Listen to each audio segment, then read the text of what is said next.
The Susan Brender Show is a radio show online broadcasted on YouTube across the United States and globally.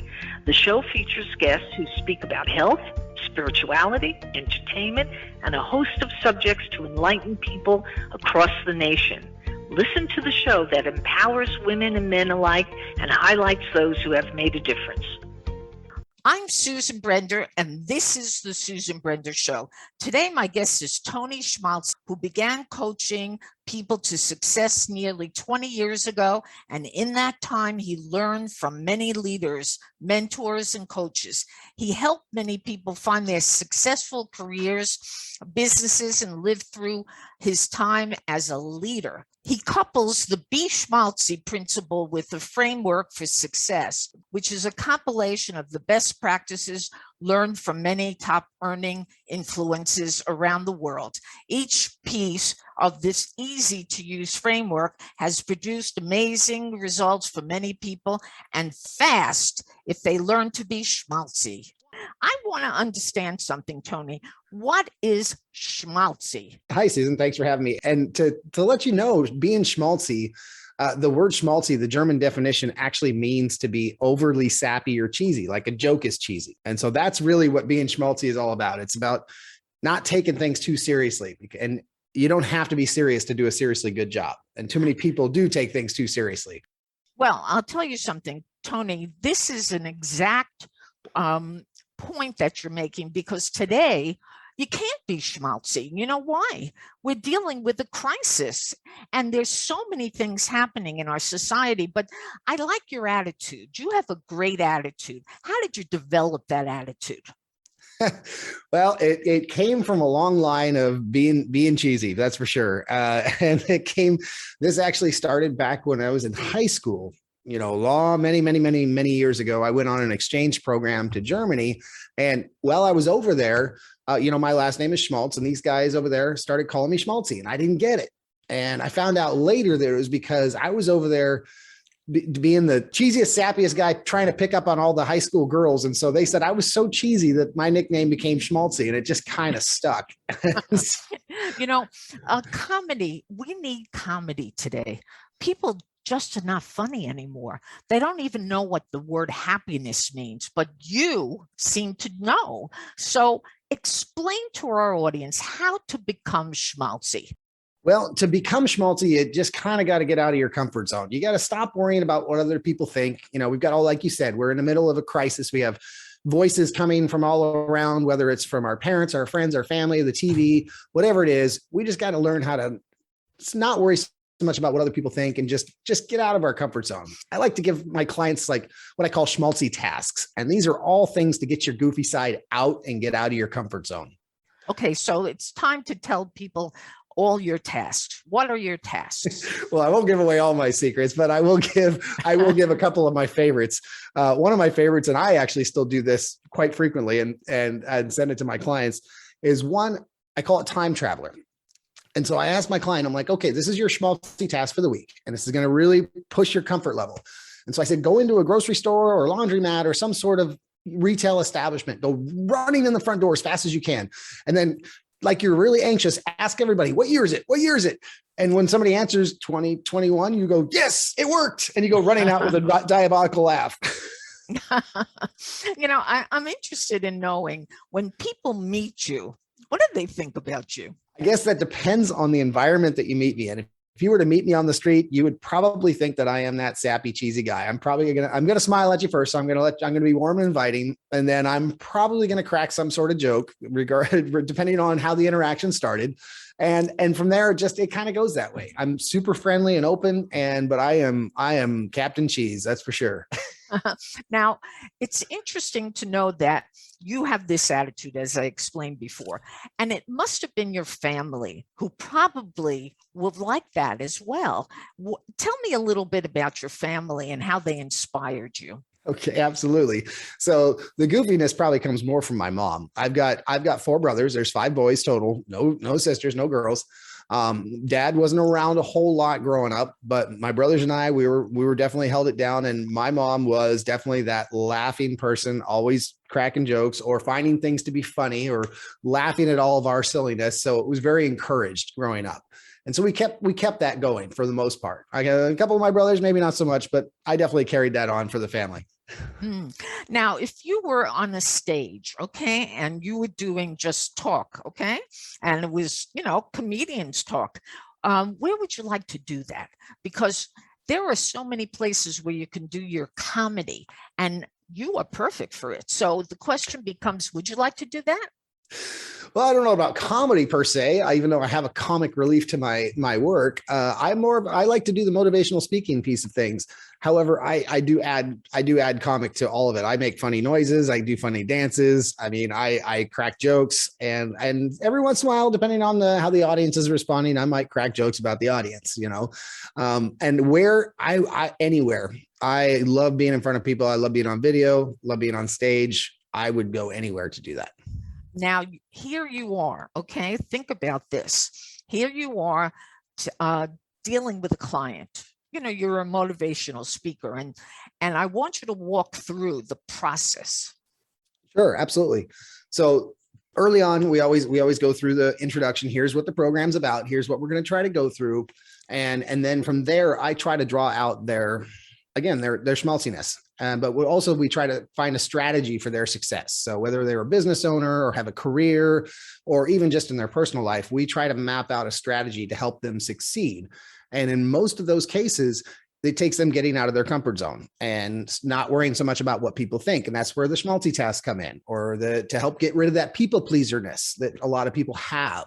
And so each week, as we get through these tasks and through these strategies, there's always a new Schmaltzy task. And every week, somebody, if they hold to the tasks and they do them by the middle or to the end of the program, they are so far out of their comfort zone that it doesn't bother them what anybody thinks, and they are crushing it through their business or their career.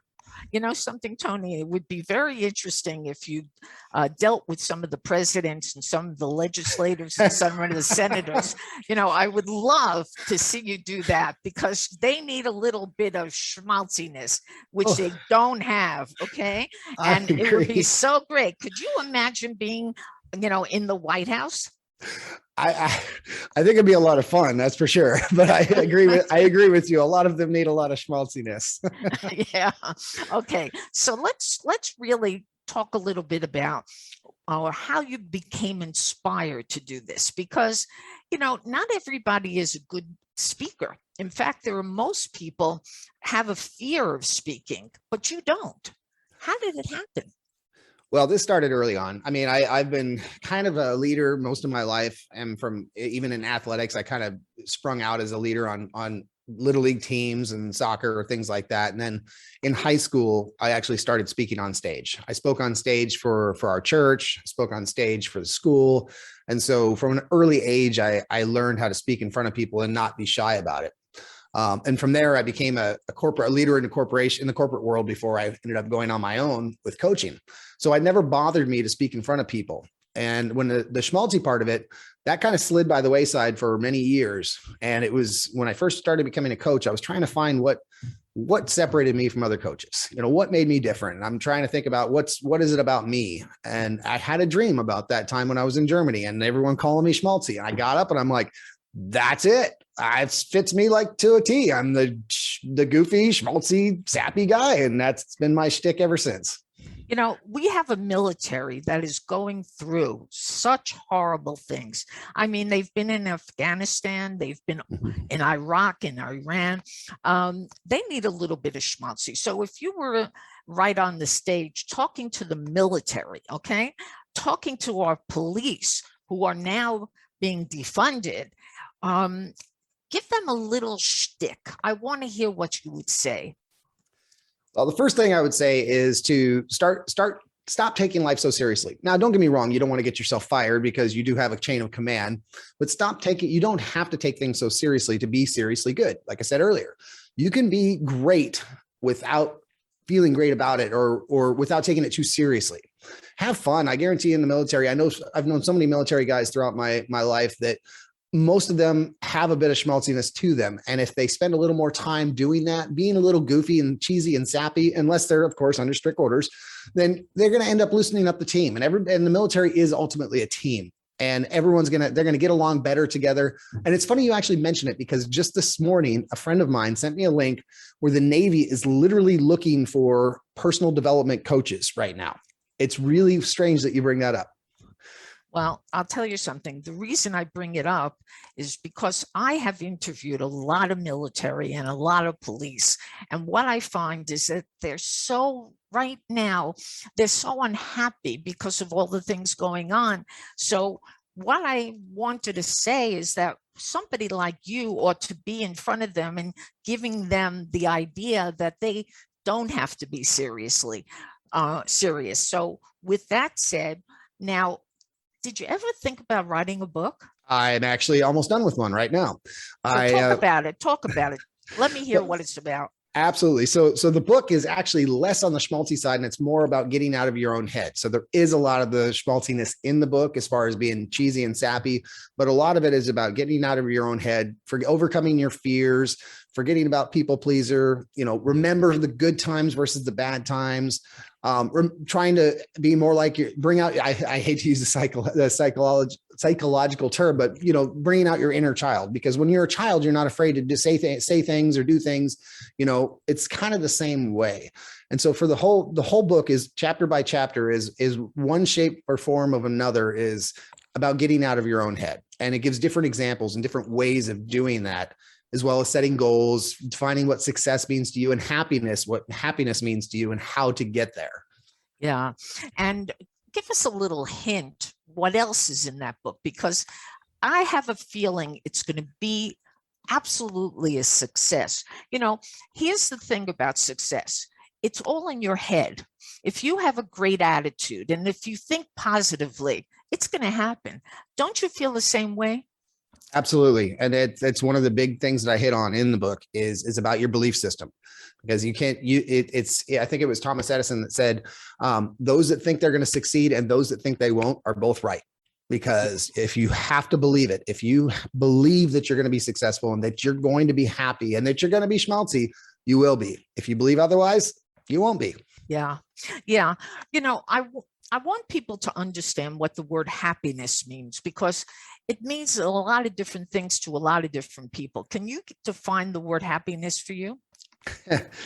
Well, the word happiness for me personally is just having joy. It's grace. It's the feeling of fulfillment, so to speak. It's not paying attention to the negativity that's around me. And for my family as well, it's keeping things on the positive and making sure. So I help people with the term success the similar way as happiness. And I asked them, I said, well, what do you consider success? And most people go to the financial side. Well, if I had $1 million, I'd be successful. Well, not really, because there's multiple aspects to success, just like you said, there is for happiness, whereas success can be your personal life, your financial life, your career, your business, your physical health, whatever it is, that's all comes into your success, just like it does for happiness. And so the definition of happiness for me is feeling good about my health, feeling good about my family life. It's having joy and grace in every aspect of my life that I consider being important. I'm interested in knowing, you're a young guy and you probably have a lot of friends and you deal with a lot of young people, but there's also older people. I mean, I'm one of them. I hate to admit it, but it's so. So the following question that I want to ask you is that, do you talk to younger people different than you talk to older people, and give your ideas and your rules and regulations for all the things that they should be doing?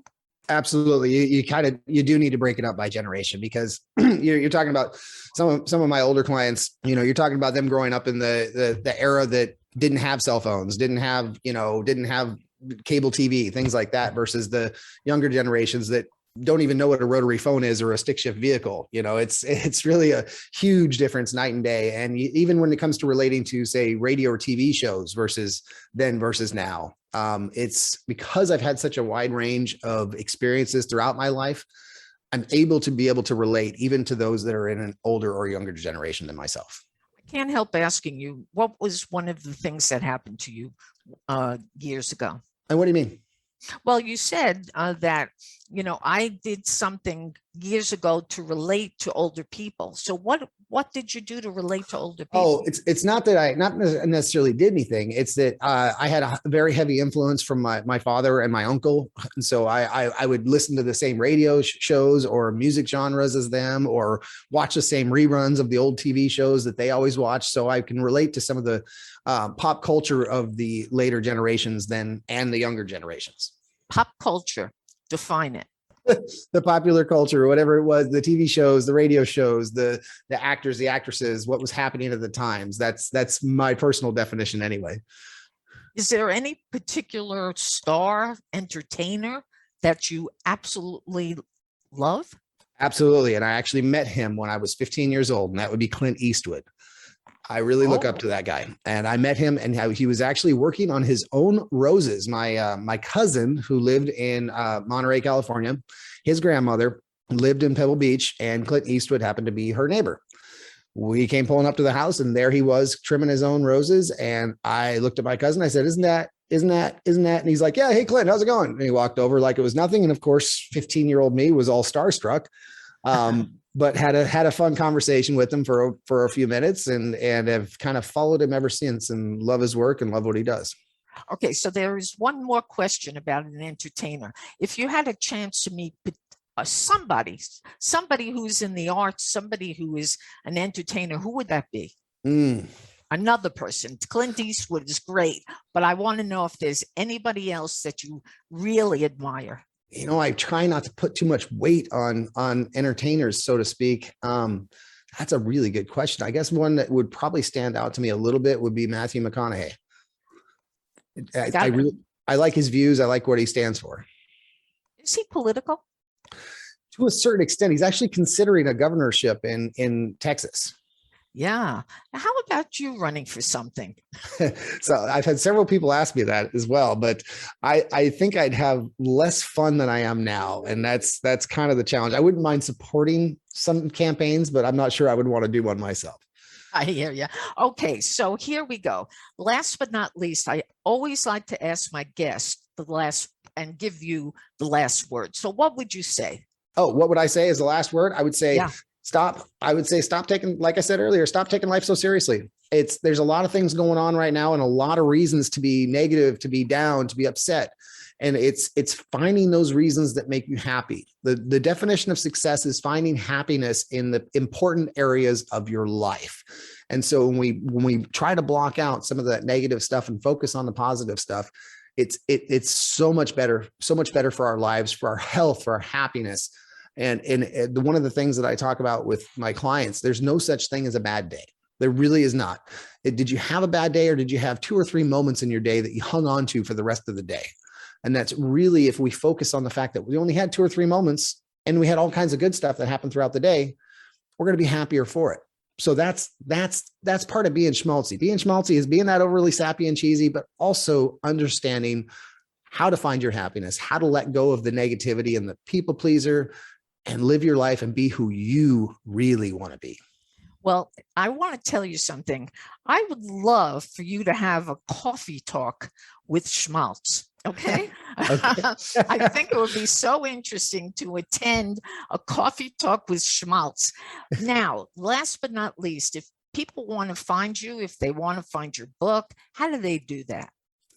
Well, I created a link just for your listeners. So if they want to get some free gifts and reach out to me directly, they can go to tonyschmaltz.com/Susan. So it's TonySchmaltz.com/Susan. And there's some free gifts for them there, and they can reach out to me directly. They can sign up for my newsletter, be on the pre-order list for the book. The whole shebang is right there.